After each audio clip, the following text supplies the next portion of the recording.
Hi guys, this is Manu Mishra. So welcome back with the session जिसमें आज हम लोग 24 दिसंबर के द हिंदू न्यूज़पेपर का एनालिसिस करेंगे। So here we start the analysis of today's newspaper. So the first news, so what happened in the city of Ludhiana.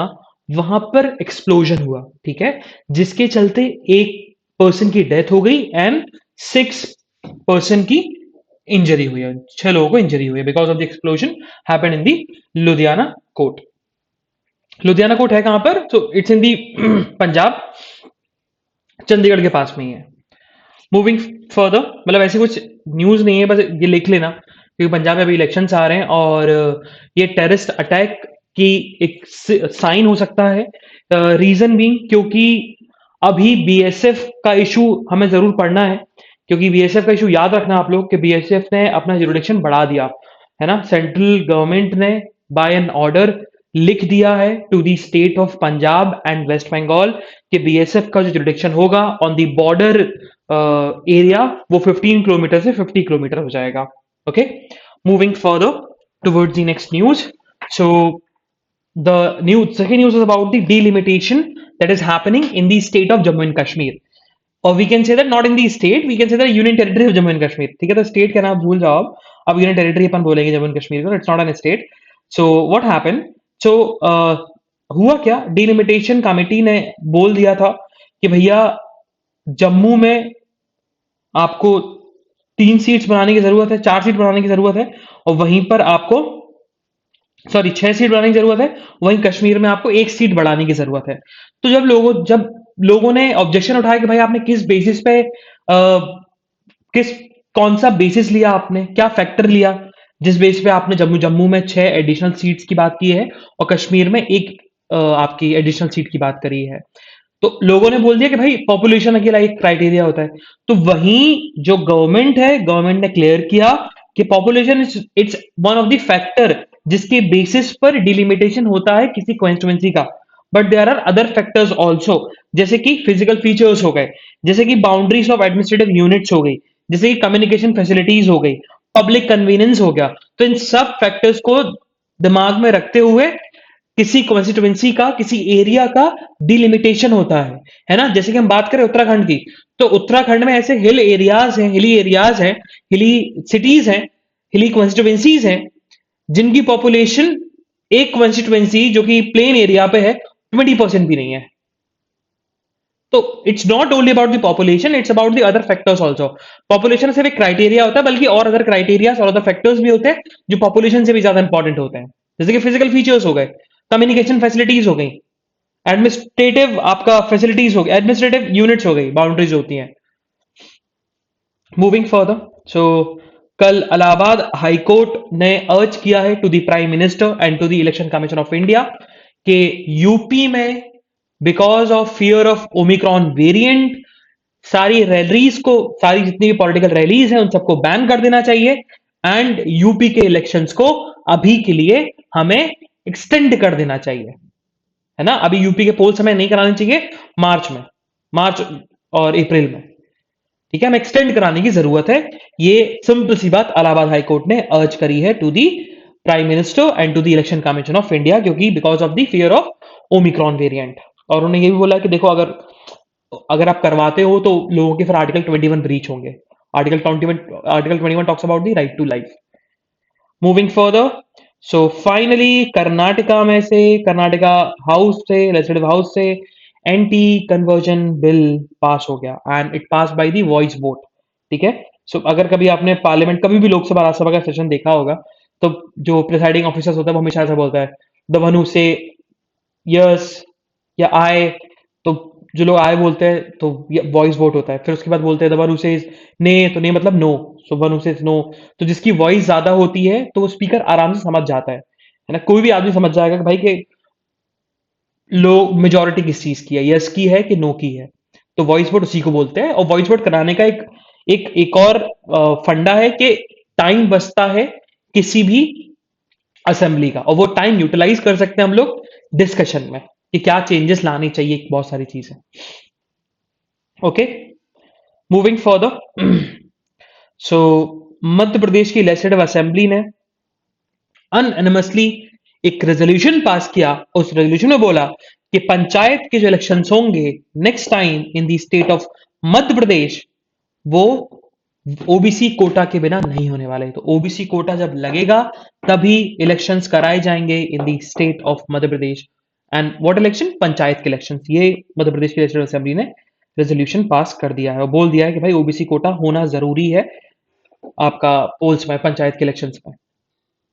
Moving further, हमें city की न्यूज नहीं पढ़नी है, so will move to the state page. So what happen, Haryana के जो chief minister है मनोहर लाल खट्टर, तो मनोहर लाल खट्टर ने, अगर हम बात करें तो एक स्टेट का इवेंट हुआ था on the international anti corruption day पर, और एंड उस इवेंट पर जो कि 2019 में हुआ था, उस इवेंट में उन्होंने स्पीच दी थी। उस स्पीच में बोला था कि हम स्टेट में एंटी करप्शन सेल को स्टैब्लिश करेंगे, है ना। एंटी करप्शन सेल जो होगा, जो कि जिसका काम सिर्फ करप्शन को रोकना होगा, वो हम सेल, वो हम एक तरीके से एक डिपार्टमेंट सेटअप करने वाले हैं।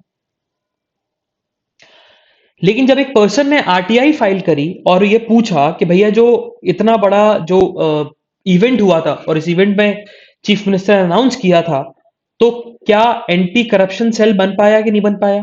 तो आरटीआई के रिप्लाई में जो आंसर आया, वो आंसर यही बोला गया कि ऐसी स्पीच हमारे किसी भी डॉक्यूमेंट में डॉक्यूमेंटेड नहीं है, और जिसके चलते हरियाणा में कोई भी एंटी करप्शन सेल स्टैब्लिश नहीं हुआ। और अभी भी मनोहर लाल खट्टर चीफ मिनिस्टर है, और ये बात उन्होंने 2 साल पहले बोली थी। Moving further, so again on the state page, so Assam की लेजिस्लेटिव असेंबली में अभी recently pass law cattle preservation act 2021, जिसमें बोला गया था कि किसी भी मंदिर, सॉरी, पहली बात उन्होंने बोला था कैटल को आप काट नहीं सकते, मतलब उनको एज अ फूड आप ट्रीट नहीं कर सकते, उनका मीट आप नहीं बेच सकते, स्लॉटर नहीं कर सकते, है ना। कैटल को प्रिजर्व करने की जरूरत है, ये सारी चीजें बोली थी। हाँ, एक चीज जरूर उन्होंने बोल दी, अभी अमेंडमेंट आ गया, उस अमेंडमेंट में सिंपल सी बात बोल दी है कि पुलिस किसी एक्यूज्ड पर्सन की प्रॉपर्टी को एक्वायर कर सकता है, उसके हाउस को इंस्पेक्ट कर सकता है, एंड इनकम देख सकता है कि उसने कैटल स्लॉटरिंग से कितनी इनकम कमाई है। एंड एक और चीज ओमिट कर दी, उन्होंने बोला था ना कि 5 kilometre of the worship place में आप मीट नहीं बेच पाओगे, उस चीज को उन्होंने थोड़ा एग्जेम्प्ट किया है, उस पार्ट को उन्होंने एग्जेम्प्ट किया है। And another important thing they have done in the act is, and what they have done is कि उन्होंने सिंपल सी बात बोल दी है कि देखो, आप सारे एनिमल्स को सेक्रीफाइस कर सकते हो, इवन दो बुफेलो को भी, बट आप काउ और काउ के लाइन के जो एनिमल्स होते हैं उनको आप स्लॉटर नहीं करोगे। Moving further, so we move to the editorial page. तो आज हमारे पास 2 एडिटोरियल है। The first one is about drawing a line, ठीक है। तो ये डिलिमिटेशन से रिलेटेड एडिटोरियल, इसको अपन पढ़ने वाले हैं। And the second one is it's about this clean cooling fuel plan need more firing up, इसको अपन पढ़ने वाले हैं, ठीक है। तो 2 इंपॉर्टेंट एडिटोरियल्स हैं आज को अपन पढ़ेंगे। ये तो स्टोरी के फॉर्म में, बट हमारे लिए जो भी इंपॉर्टेंट होगा वही अपन डिस्कस करेंगे। चलो, the first will discuss the drawing a line. So what happened, अभी एक कमीशन सेटअप हुई थी, है ना। And under the commission Jammu and Kashmir को डिलिमिटेशन किया जा रहा था, कॉन्स्टिट्यूंसी को डिलिमिटेशन किया जा रहा था। एंड उसकी फाइनली रिपोर्ट आई, और उस रिपोर्ट में यह बताया गया कि there is a need of additional constituencies in the union territory of Jammu and Kashmir, 6 in Jammu and 1 in the Kashmir. लेकिन जब उन पे क्वेश्चन पूछा कि भाई आपने किस बेसिस पे डिलिमिटेशन किया, तो लोगों को एक माइंड में स्पेकुलेशन बन गया है कि भैया कि पॉपुलेशन के बेसिस पे ही सिर्फ डिलिमिटेशन होती है, पॉपुलेशन ज्यादा हो जाए तो डिलिमिटेशन कर दो कॉन्स्टिट्यूंसी की। सो population is only a criteria, it's one of the criteria, ठीक है। उसके अलावा और भी क्राइटेरियाज होते हैं। तो और एक और ऑब्जेक्शन रेज हुआ था कि आपने सेंसस 2011 के पॉपुलेशन को मद्देनजर रखते हुए डिलिमिटेशन स्टार्ट किया। तो उसी चीज को सेंट्रल गवर्नमेंट ने काउंटर किया, और सुप्रीम कोर्ट एक बार बोल भी चुकी है कि आप सेंसस 2011 के पॉपुलेशन के बेसिस पे आप डिलिमिटेशन नहीं कर सकते, आपको 1971 का सेंसस लेना पड़ेगा, है ना। आप 2011 का रिपोर्ट नहीं ले सकते, 2011 का आप सेंसस का पॉपुलेशन का रिपोर्ट नहीं ले सकते। 1971 की रिपोर्ट में डिलिमिटेशन कर दिए, जो कि सारी स्टेट और यूनियन में भी एप्लीकेबल है। अब उसी चीज को लेकर सेंटर ने रिप्लाई किया, उन्होंने सिंपल सी बात बोली कि देखो एडिशनल कॉन्स्टिट्यूएंसी जो बन रही है, जो प्रपोज किया गया, उसमें सिर्फ पॉपुलेशन एक फैक्टर था, बल्कि और भी फैक्टर्स है।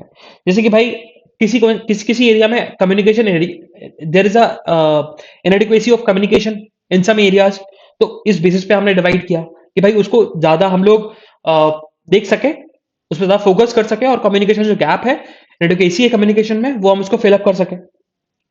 बाकी कन्वीनियंस हम लोगों ने देखा, हम लोगों ने रिमोटनेस देखा, हम लोगों ने ग्राउंड लेवल की कंडीशंस देखी, स्कूल्स की, हॉस्पिटल्स की, उस बेसिस पे हमने डिलिमिटेशन किया। लेकिन प्रॉब्लम इस बात की नहीं है, प्रॉब्लम इस बात की नहीं है, लेकिन अगर आप रियलिटी में देखो तो ये मुस्लिम बोला जा रहा है, ऐसा लोगों का मानना है कि जम्मू एंड कश्मीर स्टेट, जो कि मुस्लिम पॉपुलेटेड, मुस्लिम मेजॉरिटी स्टेट हुआ करता था, उसको अब हिंदू रिलीजन के लोग रेगुलेट करेंगे, क्योंकि वही डिलिमिटेशन प्रोसेस का कहना है कि भैया एससी और एसटीज के लिए भी सीट रिजर्व होनी चाहिए, और माइनॉरिटीज के लिए भी सीट रिजर्व होनी चाहिए, जिसमें देखा जाए तो 6 एडिशनल सीट जो बन रही हैं उनको रिजर्व किया जाए शेड्यूल कास्ट के लिए, जो कि सब हिंदू से बिलोंग होंगे, और एक जो सीट है, उस 2 सीट जो है, वो 2 सीट एसटी के रिजर्व होनी चाहिए, और एसटी जो कि कश्मीरी नहीं बोलते। तो उसी चीज को लेकर ऑथर का ऑब्जेक्शन है, उनका यही कहना है कि चलो, आपने पॉपुलेशन तो क्राइटेरिया नहीं लिया, लेकिन आपने आपने एक तरीके से आप एक रिलीजियस हार्मनी को ब्रीच ना कर दो जम्मू एंड कश्मीर स्टेट में। तो ये उनका डर है, और इसी बेस पे उन्होंने एडिटोरियल को लिखा हुआ है।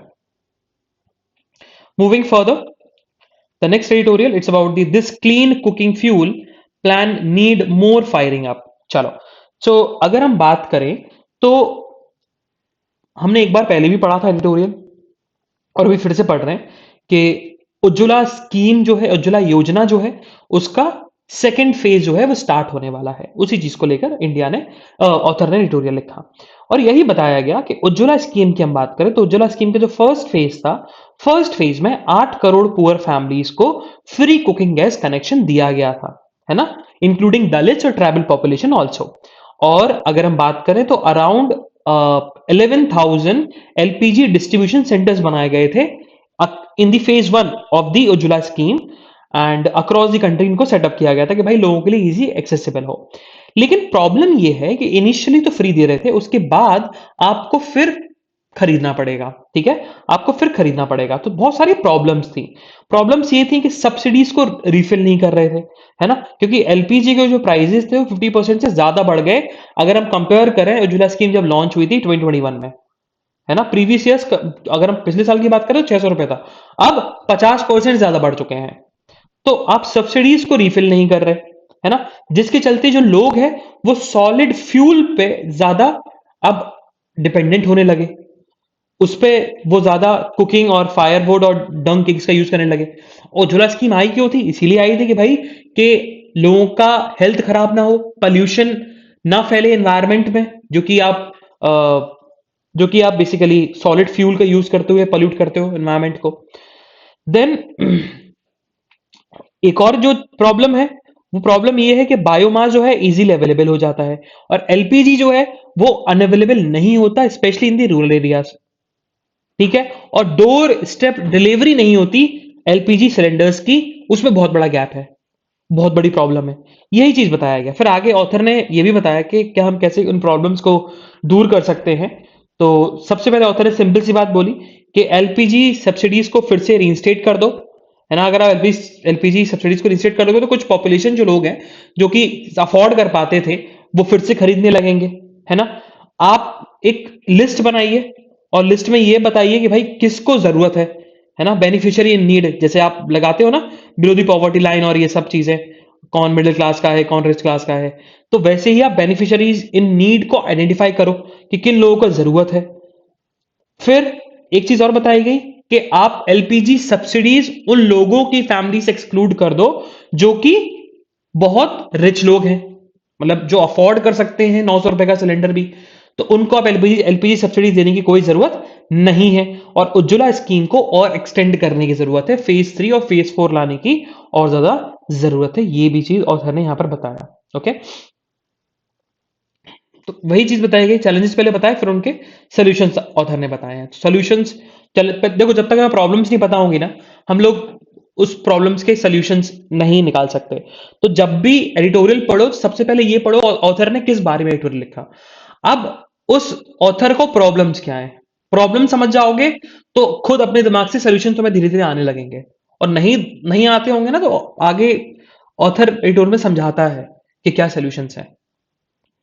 Moving further, so on the national news, so what happened, so Congress की जनरल सेक्रेटरी प्रियंका गांधी, उन्होंने बोला है कि सुप्रीम कोर्ट की इन्वेस्टिगेशन होनी चाहिए, सुप्रीम कोर्ट का प्रोब होना चाहिए इन दी अयोध्या लैंड डील्स में।